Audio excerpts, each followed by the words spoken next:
C'est un écrivain passionné. Il a écrit 15 ouvrages, à la fois pour enfants et pour adultes. Des romans, des nouvelles et des essais. Il nous présente aussi l'association des écrivains en Suisse normande et son espace Lire et flâner. Sur le plateau de Je passe la main, Jean-Pierre Manès Dupont.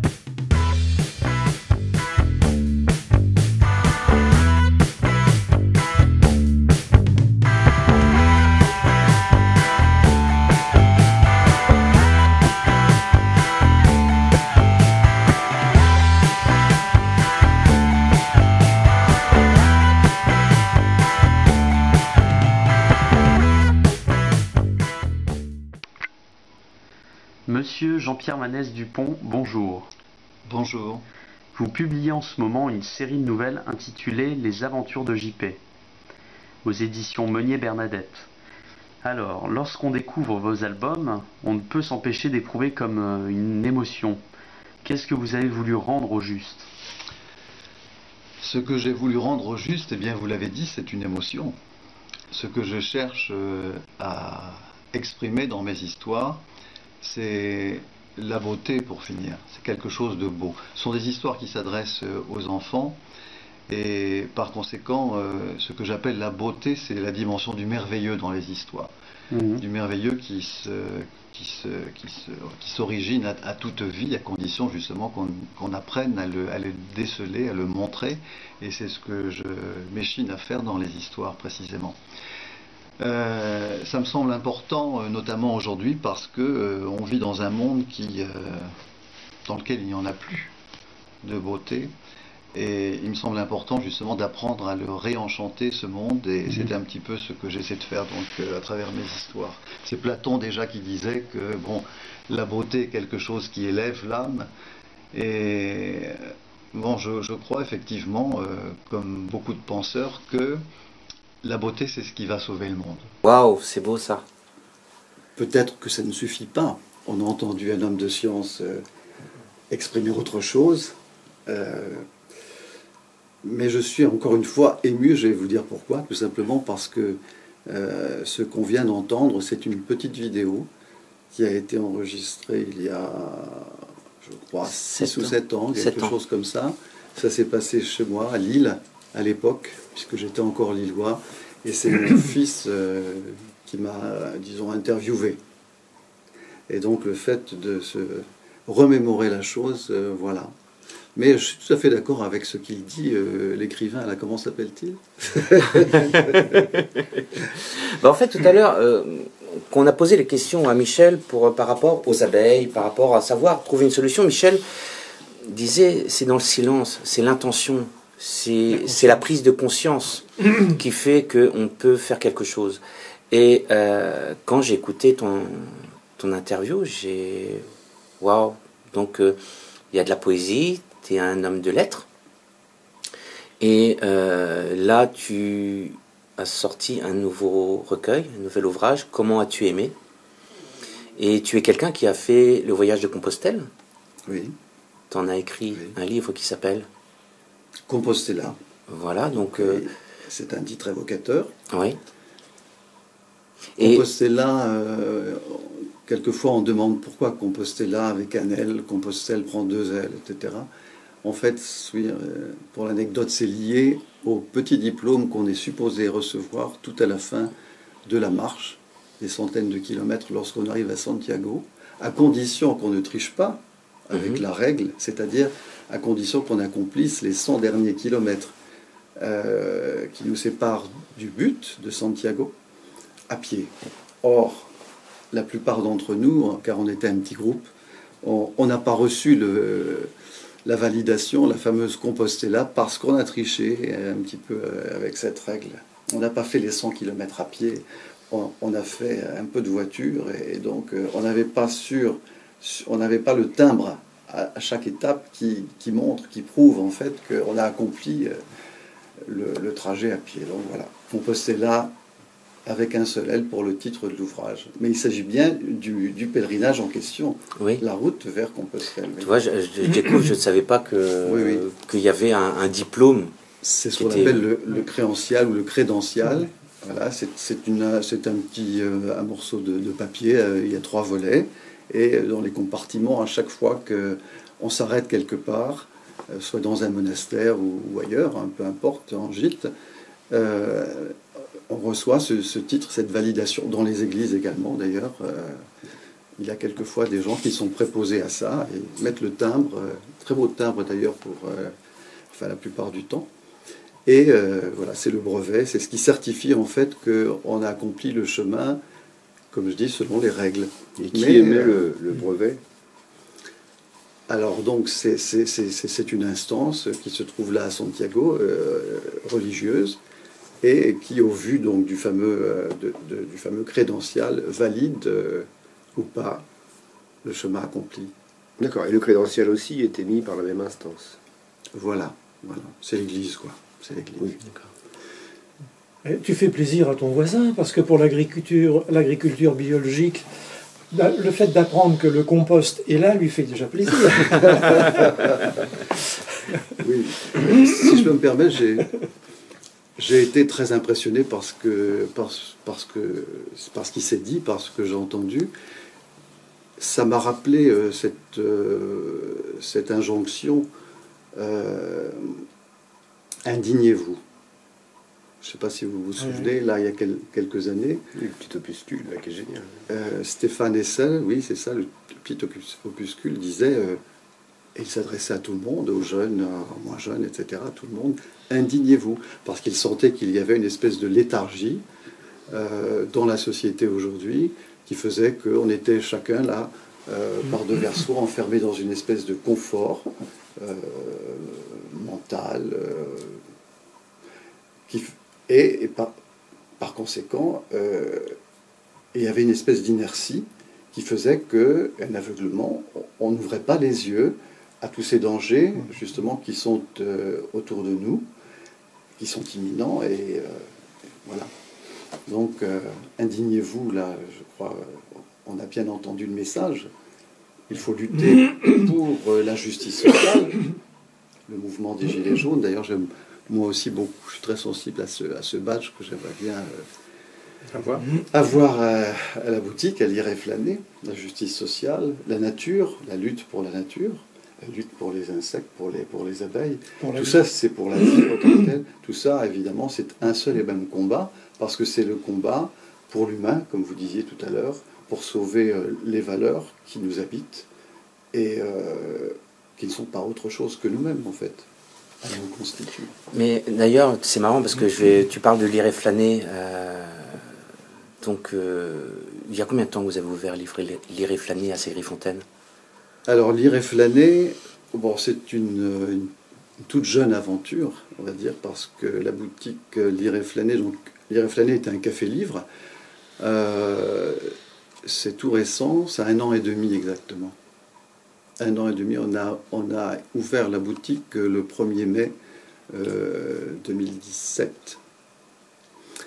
Et donc ça se situe, Lire et flâner à Ségrifontaine. C'est une petite boutique pour un grand projet. Quant à la boutique, c'est simple, il y a des produits du terroir, ce sont des produits locaux qu'on propose, bio. Donc il y a les bières de... Est-ce qu'on peut en parler? Ah oui, tout à fait. Les bières de Saint-Rémy, sur Orne, donc à côté de Clécy. Il y a les herbes de la Carneille, de Virginie d'Agneau, ces herbes qui soignent. Il y a des confitures, il y a des pâtes de fruits, voilà, enfin ce sont des produits donc locaux. Et on propose aussi des thés, des infusions, des choses comme ça, à la vente. Alors ça, c'est un pôle. Le deuxième pôle, eh bien, on se dit, bon, les gens viennent, ils flânent, lire et flâner, c'est assez évocateur. Donc, entrer dans la boutique pour s'arrêter à regarder l'objet qu'il y a posé sur l'étagère, qu'est-ce que c'est? Bon, il y a un petit coin brocante qu'on cherche à réduire un peu parce qu'on est poussé justement à proposer davantage de produits locaux et surtout les livres, bon, puisque c'est de cela aussi dont il s'agit. J'écris mais en même temps, lorsque je suis arrivé il y a 3 ans en Normandie, j'ai rencontré tout de suite quelques écrivains comme moi, quelques auteurs, et ensemble, à Clécy, on a eu envie de fonder une association. Cette association s'appelle Association des écrivains en Suisse normande. Nous sommes aujourd'hui 17 dans l'association. Et donc, pour revenir à la boutique, elle représente, cette boutique Lire et Flâner, la vitrine des écrivains en Suisse normande. Si vous venez, vous allez y découvrir les livres de Mireille Thiès, les livres de Jacques Lamache, les livres de Maryse Valin, de Marie-Vonne Guettier le Neveu, et des autres. Voilà. Donc, excuse-moi de cette petite plaisanterie, mais on s'aperçoit qu'en réalité, les produits locaux font ressortir, disons, l'insuffisance des produits low cost. Et que les livres qu'on trouve dans ta librairie nous permettent de nous libérer. Ça, c'est exactement l'origine du mot livre, liber libris, celui qui nous ouvre à la connaissance, qui nous permet de prendre conscience de l'état actuel de la société. Merci beaucoup. Voilà. Exactement, c'est le mouvement même. Parce que le livre disparaît. Le livre disparaît malheureusement. Dans le cadre de l'intelligence artificielle, on veut nous imposer des informations qui sont générées par des algorithmes. Or, les algorithmes ne sont absolument pas l'avenir de l'homme. L'homme est libre et doit être indépendant des algorithmes qui nous sont imposés à l'heure actuelle. C'est exactement ce mouvement-là qu'on cherche à impulser dans l'association, puisque en fait, on mène des actions, notamment dans les établissements scolaires vis-à-vis des tout jeunes, de manière à promouvoir la lecture et l'écriture. Et Lire et Flâner, c'est un endroit où on a l'impression que le temps s'arrête un peu quand, enfin, tu vois ce que je veux dire, on vient, il y a les tables qui sont posées et c'est un commerce, donc il faut bien qu'un commerce tourne, mais enfin, on a l'impression que ça tourne, enfin, on a envie de se poser et on a envie de... Oui, c'est ça. C'est ça. Ça n'est pas du tout, on parlait d'organisation d'écrivains, ça n'est pas du tout un salon littéraire. Il n'y a rien d'élitiste dans Lire et Flâner. C'est un lieu de convivialité, c'est un lieu de rencontre et d'échange ouvert à tout le monde. Les gens du village de Ségrifontaine et des environs sont venus d'ailleurs petit à petit. Au départ, ils croyaient, puisque c'est une ancienne boulangerie, Lire et Flâner, qu'on allait leur proposer du pain. Malheureusement, ça n'est pas le cas. On sait combien le boulanger est important dans un village. Mais ça n'était pas les nourritures terrestres. Donc on s'est dit, ils vont être un peu déçus, certainement. Ils ne l'ont pas dit comme ça. Mais à l'inverse, ils sont venus petit à petit. Et ça, je veux dire que c'est la réussite, si on veut parler en termes de réussite, et celle-là, dans le fait que les gens viennent au fur et à mesure, des gens du village, des gens qui ont quelque chose à dire, des gens qui n'ont rien à dire, peu importe, et simplement pour être là, pour se rendre compte, pour échanger librement avec nous. Est-ce que c'est un endroit, c'est une source pour toi, en tant qu'écrivain, de Lire et Flâner ? Est-ce que c'est quelque chose qui est complètement en dehors de ton travail d'écriture, ou est-ce que c'est un puits de connaissances supplémentaires et de sujets supplémentaires et de ce partage et cette vie avec... Pour répondre à ta question, Marc, je crois qu'il faut revenir un petit peu en arrière. Comme je l'ai dit tout à l'heure, j'étais lillois. Je ne regrette rien. C'était un moment important de ma vie, pour des raisons professionnelles, j'entends. Mais lorsque je me suis retiré, puisque je suis à la retraite maintenant depuis 6 ans, des copies de philo à corriger, des distances à parcourir par le train, la voiture aussi, etc. Eh bien, il me manquait quelque chose. Et je ne savais pas quoi au juste. Parce que se retrouver, j'avais l'impression d'une grande solitude au fond. Et je me demandais pourquoi. Et la vie m'a bousculé un peu, qui du jour au lendemain m'a projeté en Normandie. Enfin, La Normandie, je la connaissais déjà un petit peu, puisque je venais en vacances avec les enfants, mais la Suisse normande, je ne connaissais pas. Et quand je suis arrivé, il y a 5 ans, en Suisse normande, j'ai été happé. Mais littéralement happé par la région. Je n'y suis pourtant resté alors qu'un week-end, 3 jours. Et j'avais l'impression d'être chez moi. C'est un peu mystique ce que je dis là, mais c'est pourtant vrai, c'est comme ça que les choses se sont faites. J'ai découvert comme ça Clécy, où j'habite encore, le pain de sucre, les rochers des parcs. J'ai installé ma première boutique là, et là, j'ai écrit comme jamais. J'avais l'impression que, en fait, le site m'inspirait, que je sentais quelque chose assez confusément en moi qui me portait à le faire. Et puis, je suis descendu, on peut le dire comme ça ici, pour ouvrir la seconde boutique, car il y en avait une aussi à Clécy, et j'ai senti exactement la même chose, mais plus intensément encore, à Ségry-Fontaine. La roche d'Oêtre, on sait qu'elle est là. Alors, est-ce qu'il y a quelque chose qui émane du sol, qui émane de l'air, qui émane de soi? J'en sais rien, peut-être un peu de tout ça, une espèce d'alchimie qui s'est faite. Et effectivement, c'est porteur. La Suisse normande est quelque chose qui nous inspire. Je ne suis pas le seul, en fait, dans l'association. On est plusieurs à le ressentir vraiment et à dire que ici, c'est un peu comme un centre du monde. On le voit d'ailleurs à travers toutes les initiatives qui sont mises en œuvre dans le domaine, on a dit, de la nature, où on sent qu'il y a du lien, on sent qu'il y a des choses à faire les uns avec les autres. Et on parlait tout à l'heure d'espoir ou d'espérance. Eh bien, je crois que ça va dans le bon sens. Et voilà, créer du lien, ça c'est fondamental.